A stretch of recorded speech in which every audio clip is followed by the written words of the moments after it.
কোনো পরিস্থিতিতে মালিক রেগে গেলেই কি মালিকের সঙ্গে তর্ক করবেন? নাকি এমন কিছু করবেন যা পরিস্থিতিকে আরো ভালো করবে?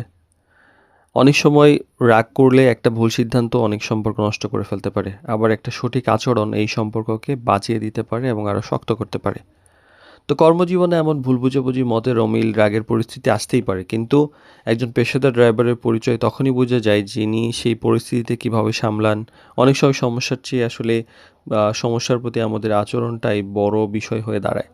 তো ড্রাইভার পাউডার বিডির স্টিয়ারিং লাইফ সিরিজের সমস্যা সমাধান বিষয়ক আলোচনায় ৩৯তম পর্বে আজকে আমরা কথা বলবো যে মালিক যদি কোনো কারণে রেগে যায় আপনি কী করবেন? তো আমাদের অনেক এমন অভিজ্ঞতা হয় আমরা ড্রাইভার পাঠাই, বিশেষ করে যারা গ্রাম থেকে আসেন ওনারা তো সবসময় দেখা যায় যে আন্তরিকতা, ভালো ব্যবহার এটা এক্সপেক্ট করেন। তো ঢাকায় এসে দেখা যায় মালিক একটু শক্ত কাঠখোট্টা ধরনের আচরণ করেন বা রাগে আচরণ করেন, বা ওনার আচরণ দেখে মালিক মনে হয় যে একটু অন্যরকম আচরণ করেন, তখন বলে যে মালিক তো অনেক রাগী, আর কাজ করব না, চলে যাই। এই ধরনের আচরণ অনেকেই করেন। তা আসলে মালিক রেগে গেলে সঙ্গে সঙ্গে তর্ক জড়িয়ে না পড়ে কয়েক মুহূর্ত ধৈর্য ধরলে পরে কিন্তু সমস্যা এড়ানো যায়, এবং এই যে রাগী মালিকটা কিন্তু আপনাকে দেখা যায় পরবর্তীতে অনেক রিওয়ার্ড দিবে।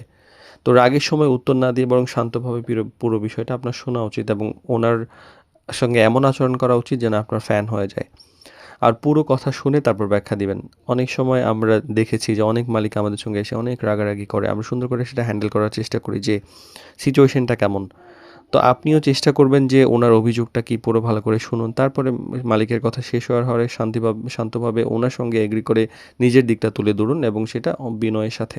না হলে যদি এমন হয় যে আপনার ভুল হয়েছে সেটা আপনি অবশ্যই স্বীকার করুন।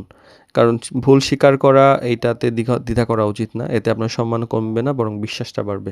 জি স্যার, জি ম্যাডাম, আমার ভুল হয়েছে, ভবিষ্যতে আর হবে না, আমি চেষ্টা করব। আবার সমাধানের প্রস্তাব দিতে পারেন। শুধু দুঃখ প্রকাশ করলেই যে হবে এরকম না। অনেক সময় এই ভুল যেন না হয় তার উপায়টা বলুন। যে স্যার, আগামীকাল থেকে বের হওয়ার আগে আমি বিষয়টা নিজেই চেক করব, আমি দায়িত্ব নিচ্ছি, এরকম একটা ব্যাপার।